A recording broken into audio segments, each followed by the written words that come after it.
आप सभी को नमस्कार। स्वागत है हमारे YouTube चैनल DIY रिपेयर्स में। If you want to watch this video in English you can watch it by clicking on the link given in the description box. आज हम लोग हेवेल्स कंपनी का इंडक्शन कुकर या कुकटॉप को ठीक करने जा रहे हैं। यह 1600 वाट का है।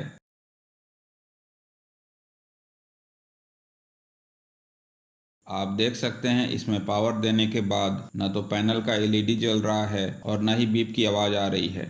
आप जब भी इंडक्शन कुकर को रिपेयर करें तो सीधे 220 वोल्ट AC न दें, बल्कि 100 वाट के फिलामेंट बल्ब के साथ सीरीज में लगा कर दें, ताकि अगर इंडक्शन कुकर में कहीं शॉर्ट हो तो आपके घर के इलेक्ट्रिकल वायर को नुकसान न पहुंचाए। 100 वाट के बल्ब को इंडक्शन कुकर के साथ सीरीज में लगाकर पावर देने के बाद अगर बल्ब पूरी रोशनी दे रही है तो इसका मतलब है इंडक्शन कुकर का IGBT या ब्रिज रेक्टिफायर या दोनों खराब है।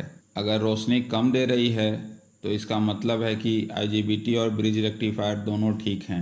फिर भी हम लोग एक बार मल्टीमीटर से IGBT और ब्रिज रेक्टिफायर को चेक करेंगे। तो चलिए इंडक्शन कुकटॉप को खोलते हैं।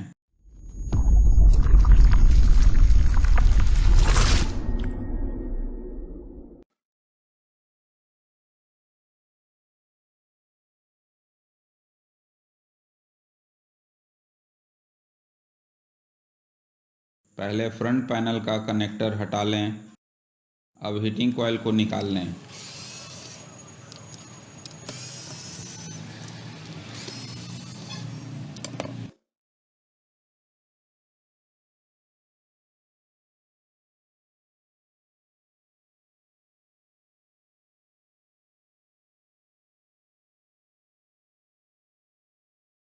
यह इंडक्शन कुकर का सर्किट बोर्ड है। मल्टीमीटर से ब्रिज रेक्टिफायर और IGBT को कैसे चेक करते हैं उसको देख लेते हैं। ब्रिज रेक्टिफायर में बने इस कट के नीचे का पिन पॉजिटिव होता है। बीच वाला दोनों पिन पर AC सप्लाई दिया जाता है। यह नेगेटिव पिन है।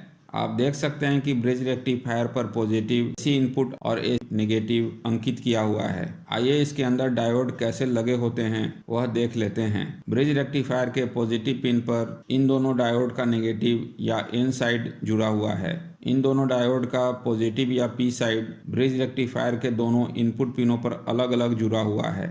इसी तरह से ब्रिज रेक्टिफायर के नेगेटिव पिन पर इन दोनों डायोड का पॉजिटिव या P साइड जुड़ा हुआ है और दोनों डायोड का नेगेटिव या N साइड ब्रिज रेक्टिफायर के दोनों AC इनपुट पिनों पर अलग अलग जुड़ा हुआ है। ब्रिज रेक्टिफायर को चेक करने के लिए मल्टीमीटर को पहले कंटिन्यूटी या डायोड मोड पर रखें। फिर मल्टीमीटर के नेगेटिव प्रोब को ब्रिज रेक्टिफायर के पॉजिटिव पिन पर रखकर मल्टीमीटर के पॉजिटिव प्रोब को AC इनपुट पिनों पर बारी बारी से लगाएं। आप देख सकते हैं कि मल्टीमीटर डायोड की वैल्यू दिखा रहा है, वहीं प्रोब को उलट के लगाने पर कोई वैल्यू नहीं दिखेगा। इसी तरह से ब्रिज रेक्टिफायर के नेगेटिव पिन पर मल्टीमीटर का पॉजिटिव प्रोब रखकर नेगेटिव प्रोब को ब्रिज रेक्टिफायर के दोनों AC इनपुट पिनों पर रखने पर डायोड की वैल्यू दिखेगी और प्रोब को उलट के लगाने पर कोई वैल्यू नहीं दिखाई देगी। तो इसका मतलब है ब्रिज रेक्टिफायर ठीक है। लेकिन अगर मल्टीमीटर किसी दो पिनों के बीच कंटिन्यूटी दिखाए तो इसका मतलब है कि ब्रिज रेक्टिफायर खराब है या शॉर्ट है। आइए IGBT को भी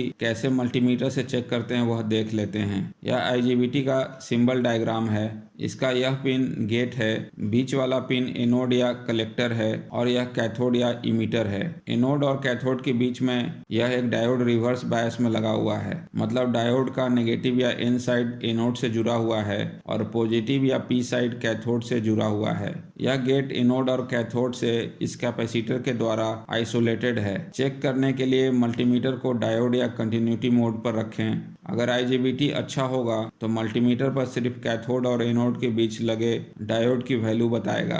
यानी जब हम लोग मल्टीमीटर के पॉजिटिव प्रोब को कैथोड या इमीटर पर रखेंगे और नेगेटिव प्रोब को एनोड या कलेक्टर पर रखेंगे, बाकी किसी भी पिन पर अगर कोई वैल्यू मल्टीमीटर में दिखेगा या कंटिन्यूटी दिखेगा तो इसका मतलब होगा कि IGBT खराब है। आइए अब इंडक्शन कुकर के मेन सर्किट बोर्ड में लगे IGBT और ब्रिज रेक्टिफायर को मल्टीमीटर से चेक कर लेते हैं।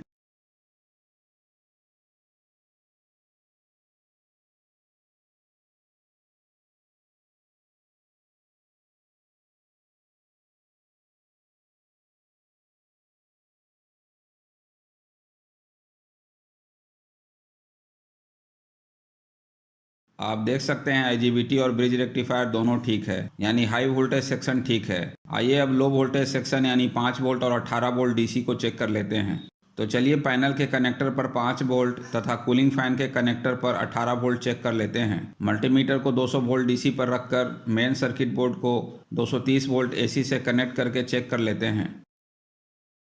आप देख सकते हैं कि फैन कनेक्टर के दोनों पिन पर 18 वोल्ट की जगह सिर्फ 8.2 वोल्ट ही मिल रहा है और पैनल के कनेक्टर पर 5 वोल्ट के बजाय मात्र 2.5 वोल्ट मिल रहा है।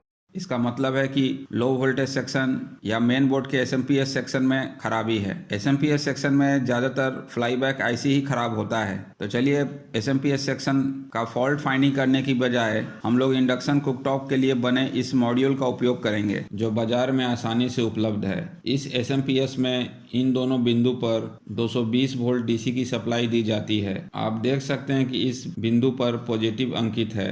लगाते समय हमेशा इंडक्शन कुकर के बोर्ड से आने वाले 230 वोल्ट डीसी के पॉजिटिव को इसके पॉजिटिव के साथ ही जोड़ें। इस एसएमपीएस से 5 वोल्ट, 12 वोल्ट और 18 वोल्ट की आउटपुट मिलती है जो यहाँ अंकित है। इंडक्शन कुकर में सिर्फ 5 वोल्ट और 18 वोल्ट ही जोड़ना है। आप देख सकते हैं कि आउटपुट का नेगेटिव या ग्राउंड इनपुट के ग्राउंड या नेगेटिव से जुड़ा हुआ है, इसलिए आउटपुट के नेगेटिव या ग्राउंड को बोर्ड में फिर से जोड़ने की जरूरत नहीं है। आइए इस एसएमपीएस मॉड्यूल को लगाने से पहले इंडक्शन के मेन बोर्ड से लो पावर सेक्शन को हटा देते हैं ताकि बाहर से लगाए गए एसएमपीएस मॉड्यूल के साथ इंटरेक्ट ना कर पाए। 4.7 माइक्रोफैराड 400 वोल्ट कैपेसिटर के पास से इस फ्लाईबैक आईसी को सप्लाई दिया गया है। आप या तो फ्लाईबैक आईसी को बोर्ड से निकाल दें या फिर फ्लाईबैक आईसी को मिलने वाले सप्लाई को काट दें। हमने यहाँ ट्रैक को काट दिया है।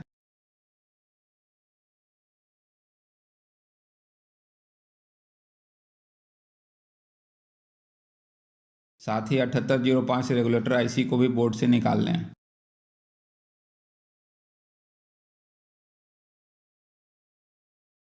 अब एसएमपीएस मॉड्यूल पर सप्लाई तथा 5 वोल्ट 18 वोल्ट पर तार सोल्डर कर लें।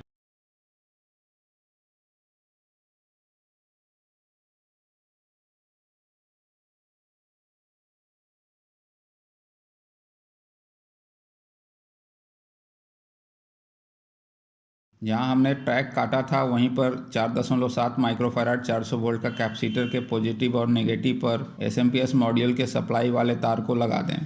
18 वोल्ट को फैन के पॉजिटिव पॉइंट पर जोड़ दें और 5 वोल्ट के तार को 7805 के आउटपुट वाले पॉइंट पर जोड़ें।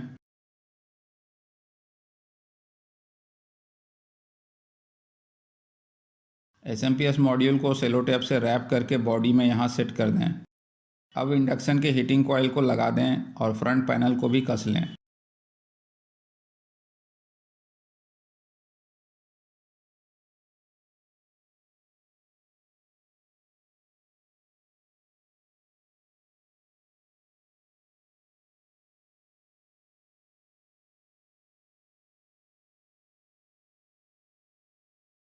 आइए पावर देके इसको चेक कर लेते हैं।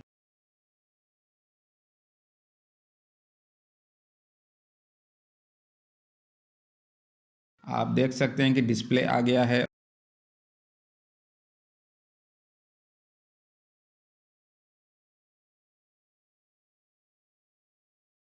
और इंडक्शन भी काम कर रहा है।